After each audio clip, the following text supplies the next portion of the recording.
मेरा नाम आशु पीटर मट्टू, मैं प्रेसिडेंट ऑल जे&के क्रिश्चियन सभा। सबसे पहले सर्वप्रथम मैं हमारे आने वाली ईद के लिए सभी मुस्लिम भाइयों को मुबारकबाद देना चाहूँगा। जो हमारी यात्रा हमारी फर्स्ट से शुरू होने जा रही है उसके लिए शुभकामनाएं देता हूँ। सभी हिंदू भाइयों को, सभी यात्रियों को शुभकामनाएं। तो मुद्दा ये है आज का कि आज हमारी क्रिश्चियन सभा ने एक मीटिंग की यहाँ के लोकल क्रिश्चियन से। और क्रिश्चियन सभा एक ऑर्गेनाइजेशन है जो एक एडवोकेसी पार्ट प्ले करती है। हमने कश्मीर के लोकल क्रिश्चियन से मीटिंग की, उनकी दुख दर्द को सुना और उनकी जितनी भी प्रॉब्लम्स को सुना और उस प्रॉब्लम्स को हमने आगे ऑफिशियल्स के आगे, ब्यूरोक्रेट्स के आगे रखा है। तो प्रॉब्लम ये है कि यहाँ के जो लोग हैं, जो डिकेड से, सेंचुरी से रह रहे हैं, और जितने भी लोग रह रहे हैं होमलेस है। मोस्टली लोग होमलेस है, उनके पास घर नहीं है। आप 1901 या 1801 का 1911 का सेंसस लगाएं, उस टाइम भी क्रिश्चियन कम्युनिटी यहाँ पे थी। तो वो लोग तब से लेके आज तक होमलेस है। ना ही उनके पास कोई गवर्नमेंट जॉब है, ना ही वो कुछ अच्छी पोजीशन पे है, ना ही कोई अच्छी सोशल स्टेटस पे है। तो गवर्नमेंट, इसका मतलब यह है कि पिछले 100 सालों से गवर्नमेंट ने इस कम्युनिटी की तरफ ध्यान ही नहीं दिया। इस कम्युनिटी को अपलिफ्टमेंट के लिए कोई पॉलिसी नहीं निकाली, डेवलपमेंट के लिए कोई पॉलिसी नहीं निकाली। चूंकि आज बहुत सारी पॉलिसी स्कीम्स चल रही हैं, आवास योजना है, हेल्थ योजना है, स्कॉलरशिप स्कीम है, लोन स्कीम है, बहुत सारी स्कीम, बट हमारी कम्युनिटी तक एक भी स्कीम नहीं पहुंच रही ग्राउंड लेवल पे। तो ऐसा क्यों? और गवर्नमेंट भी नहीं चाहती, और गवर्नमेंट पूछती भी नहीं है कि भाई ये कम्युनिटी मिनॉरिटी कम्युनिटी, इसको क्यों नहीं मिल रहा, बाकी कम्युनिटी सबको मिल रहा है। तो ये चीज़ है, हम चाहते हैं कि आवास योजना के तहत हमारे लोगों को जो है घर मिलने चाहिए, एम्प्लॉयमेंट स्कीमें मिलना, हेल्थ स्कीम मिलनी चाहिए, और भी बाकी जो स्कीमें हैं उनको एड्रेस होनी चाहिए। और साथ ही साथ हमने मेयर साहब को भी लेटर दिया है, क्योंकि चूंकि अभी में भी हमारे 2-3 महीने में ये इलेक्शन हो जाए काउंसलर्स के, तो उसमें एक प्रावधान है म्यूनिसिपल एक्ट 2000 में कि नॉमिनेटेड कैंडिडेट ले सकते हैं फ्रॉम अनरिप्रेजेंटेड कम्युनिटी। तो हमारी कम्युनिटी तो इलेक्ट होके आ नहीं सकती, तो एक रिप्रेजेंटेटिव हमारे यहाँ से लिया जाए, ना कि यहाँ से इवन बारामूला से टाउनशिप जहाँ पे है वहाँ पे एक कैंडिडेट लिया जाए कि हमारी आवाज़ उठे और हमारी कम्युनिटी की भी डेवलपमेंट हो पाए। और साथ ही साथ MLC या MLA के जो इलेक्शन होगी उसमें भी कंसिडर किया जाए।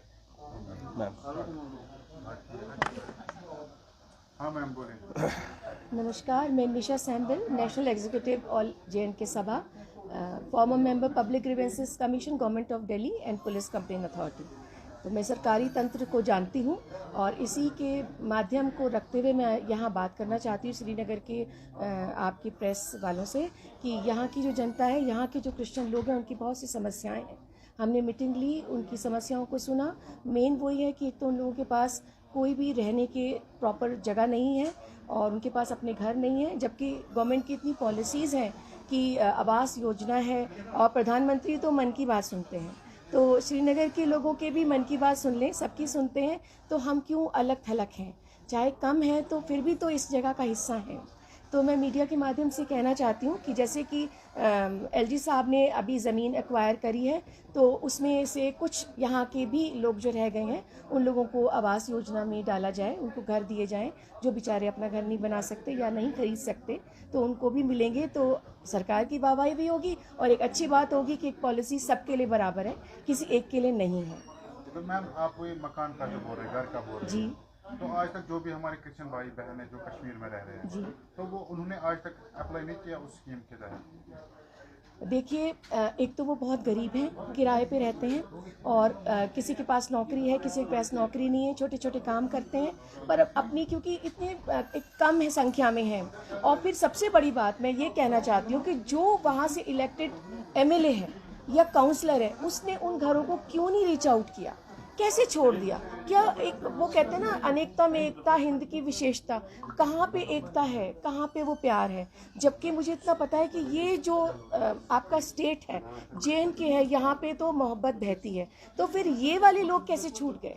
तो है ना, तो ये वाली चीज़ का ध्यान रखा जाए और काउंसलर MLA को खिंचाई करी जाए कि तुम्हारे जो प्रीव्यू के अंदर, तुम्हारे कॉन्स्टिट्यूंसी के अंदर अगर ये परिवार रहते हैं तो ये दुखी क्यों है? इनके पास वोटर ID क्यों नहीं है? इनके पास राशन क्यों नहीं पहुँच रहा? इनके पास नौकरी क्यों नहीं है? एक घर खाना खा रहा, दूसरा खाना क्यों नहीं खा रहा? आज हम दिल्ली से आके यहाँ बात कर रहे हैं, क्यों?